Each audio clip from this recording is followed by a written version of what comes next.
Presentasi mengenai kejahatan cybercrime oleh kelompok 2. Anggota kelompok kami terdiri dari Endom Kultom, Latif Ahmad Fauzi, Silva Kadama, Diah Utami, Arif Nurhuda, dan Niva Hesti Purnama. Pendahuluan.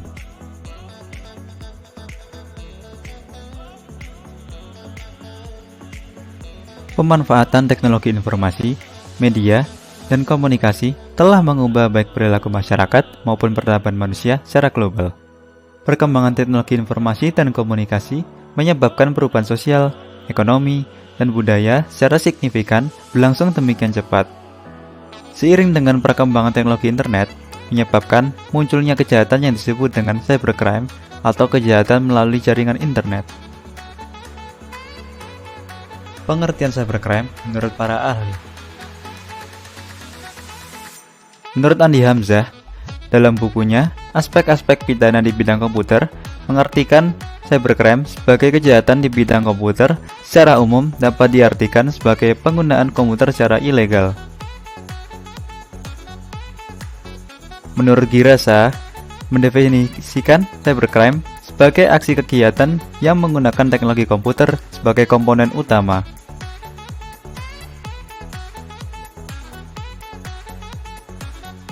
Menurut Cavani, memberikan definisi cybercrime yaitu kejahatan di mana tindakan kriminal hanya bisa dilakukan dengan menggunakan teknologi cyber dan terjadi di dunia cyber.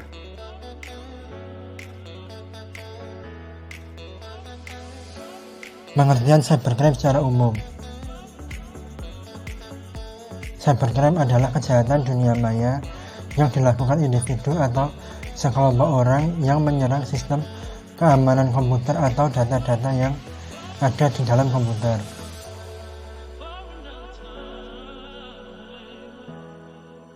Penyebab terjadinya cybercrime.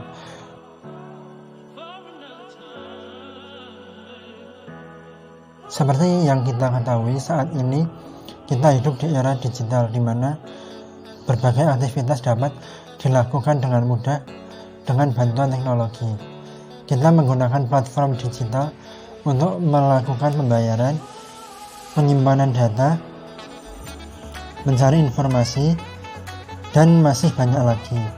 Hal inilah yang membuat sejumlah serangan cyber juga terus meningkat. Mereka terus berusaha mencari celah untuk membobol sistem untuk bisa mendapat akses tidak sah, mencuri data, atau melakukan tindakan lain yang merugikan korbannya. Meskipun penyebab cybercrime cukup beragam, namun ada beberapa penyebab utama yang membuat cybercrime dapat terjadi. Beberapa di antaranya seperti penyebab yang pertama yang umum terjadi adalah adanya kerentanan atau kelemahan pada sistem yang Anda gunakan. Kerentanan keamanan yang tidak segera diperbaiki dapat memberi cyber hacker sebuah akses yang mudah untuk dapat masuk ke dalam sistem. Solusinya adalah lakukanlah penetration testing secara rutin agar kerentanan keamanan dapat segera ditambal atau diperbaiki. Yang kedua, kesalahan pengguna atau human error. Human error juga menjadi salah satu penyebab cybercrime. Pengguna sering tidak aware dengan cyber security sehingga melakukan tindakan-tindakan yang dapat membuat sistem menjadi rentan untuk diretas. Contohnya seperti menggunakan kata sandi yang lemah, berbagai kredensial akun, mudah tertipu dengan phishing, membuka link yang mencurigakan, dan masih banyak lagi.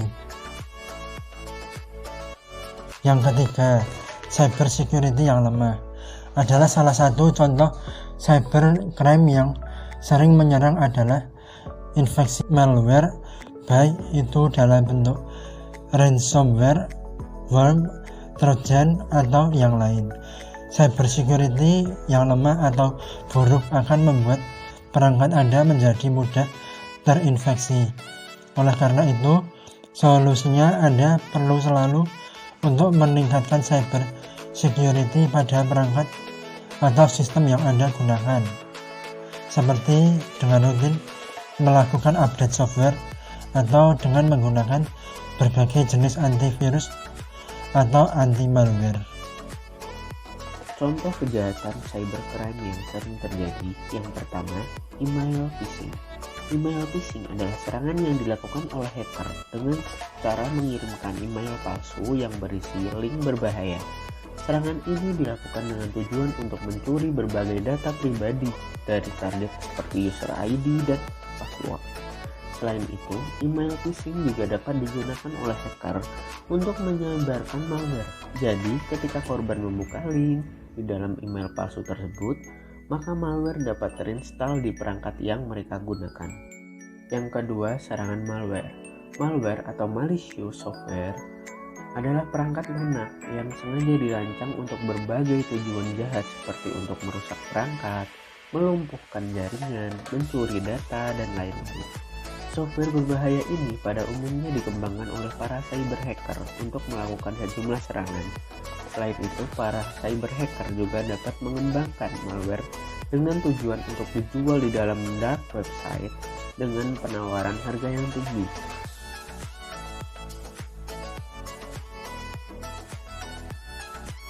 Perlu Anda ketahui, malware hadir dalam berbagai bentuk atau jenis dan dapat membahayakan bisnis Anda. Tidak hanya untuk bisnis besar saja, bisnis kecil juga dapat menjadi target dari berbagai tipe malware tersebut.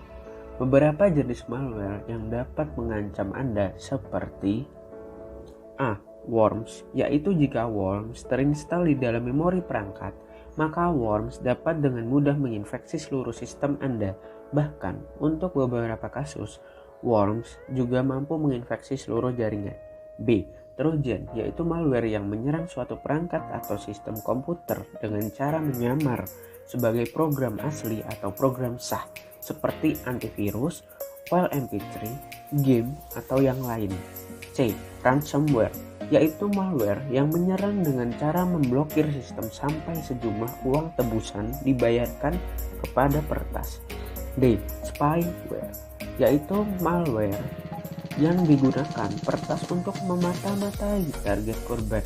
Jenis malware ini sering dimanfaatkan oleh peretas untuk melakukan keylogging atau kegiatan lain yang serupa. Dengan serangan Distributed Denial of Service atau yang disebut dengan DDoS. Serangan ini sebenarnya dapat dilakukan oleh para hacker dengan menggunakan konsep yang cukup mudah dan sangat sederhana. Para hacker akan membanjiri lalu lintas server, jaringan, ataupun juga sistem untuk mengganggu lalu lintas yang normal.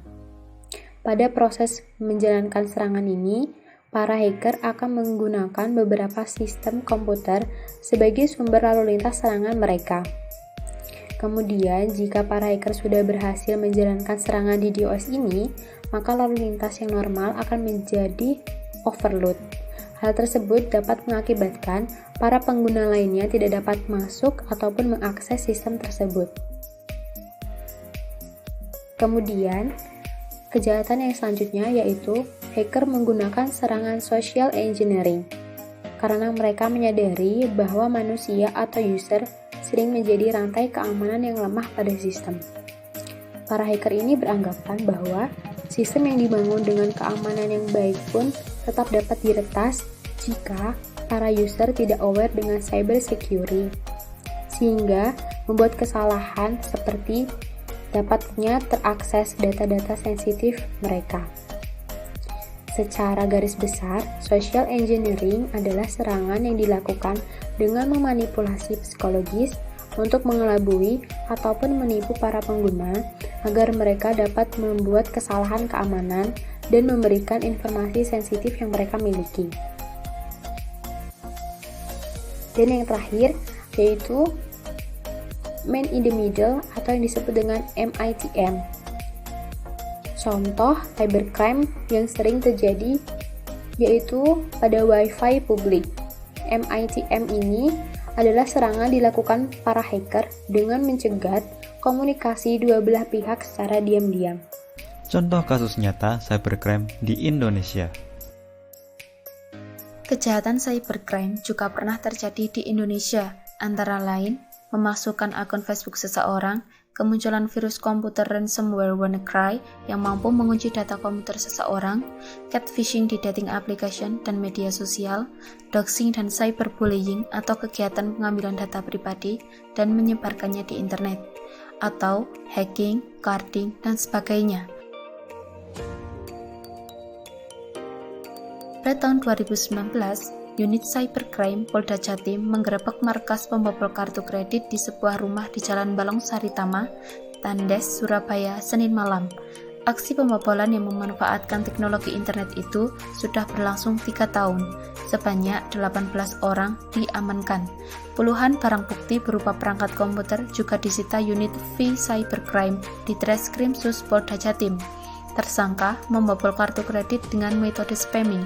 Otak pembobolan itu adalah Hendra atau si ketua. Dia merekrut banyak remaja yang baru lulus SMK. Para remaja tersebut digaji 1 juta per bulan. Mereka diminta mengerjakan beberapa hal yang berkaitan dengan teknis pembobolan metode spamming. Modusnya, para pelaku membuat website yang berisi iklan tertentu, lalu disisipi iming-iming hadiah, dan syaratnya calon korban harus mengisi data diri dan nomor kartu kredit. Website buatan para pelaku lalu dikirim secara acak. Targetnya adalah orang-orang yang berdomisili di Eropa dan Amerika. Tidak sedikit korban yang tertipu oleh modus para pelaku.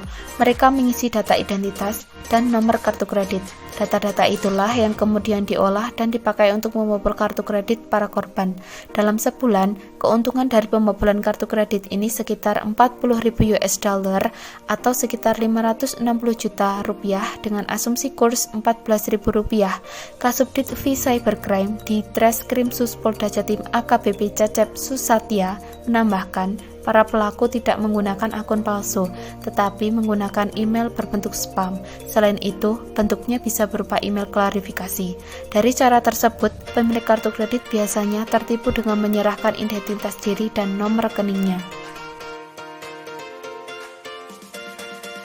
Solusi atau bentuk upaya perlindungan agar terhindar dari kejahatan cybercrime atau kejahatan dunia maya yaitu regulasi atau dasar hukum atas kasus-kasus cybercrime adalah Undang-Undang Nomor 11 Tahun 2008 tentang Informasi dan Transaksi Elektronik atau ITE.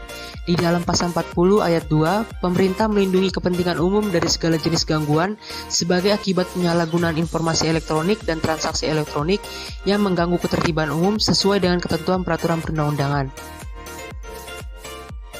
Bentuk upaya perlindungan korban cybercrime yaitu dapat melakukan upaya tuntutan pidana dengan membuat laporan kepada aparat penegak hukum seperti kepolisian, di mana dalam menangani korban dibutuhkan untuk memberikan keterangan kepada aparat penegak hukum.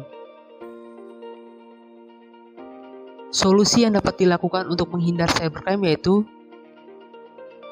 yang pertama, hindari kata sandi yang sama. Kebanyakan orang menggunakan kata sandi yang sama untuk berbagai akun di media daring. Sekalipun berbeda, hanya sebatas pada kombinasi huruf dan angka saja. Padahal kebiasaan ini mudah dilacak hacker. Dalam penggunaan media daring, gunakanlah kata sandi yang berbeda-beda. Jika khawatir akan sulit menghafalnya, maka dapat memakai password manager atau mengingatnya di memori. Usahakan hindari memakai kombinasi angka, huruf, atau frase yang terlalu sulit. Sebagai gantinya, dapat mengombinasikan nama band, buku, atau hewan favorit dengan angka yang mudah diingat. Yang kedua, hati-hati dengan pengintip. Akhir-akhir ini sedang marak kasus skimming via ATM. Peristiwa itu perlu menjadi tanda untuk meningkatkan kewaspadaan tiap bertransaksi di ATM. Jangan sampai ada yang mengintip lewat belakang bahu dan melihat data private Anda. Untuk menghindar, dapat dilakukan upaya special screen agar tidak ada orang lain yang melihat data Anda. Pastinya, tingkatkan sikap hati-hati setiap melakukan akses data pribadi di area publik. Yang ketiga, gunakan aturan 321. Menghindar dari kehilangan data karena serangan cybercrime, aturan 321 dapat digunakan untuk membuat cadangan data-data penting. Pertama, setidaknya Anda memiliki 3 salinan data, misalnya 1 data original dan 2 data salinan yang diamankan di media penyimpanan lain. Kedua, gunakan media penyimpanan yang berbeda. Misalnya data disimpan di hard disk dan di cloud service atau Google Drive. Ketiga, pastikan ada suatu data salinan yang kamu simpan di media lain. Dengan begitu, Anda bisa lebih tenang karena memiliki data cadangan yang sudah diamankan. Yang keempat, jangan sembarangan buka link. Terkadang ada pesan berisi link yang sekilas terlihat meyakinkan, padahal belum tentu benar. Yang kelima, selalu mengupdate security software. Yang keenam, menginstal software antivirus. Yang ketujuh, menggunakan fitur keamanan website atau SSL atau HTTPS. Terima kasih sudah menyimak video penjelasan dari kami. Segala kekurangan dan kelebihan di saat berucap mohon dimaafkan. Sampai jumpa di lain waktu.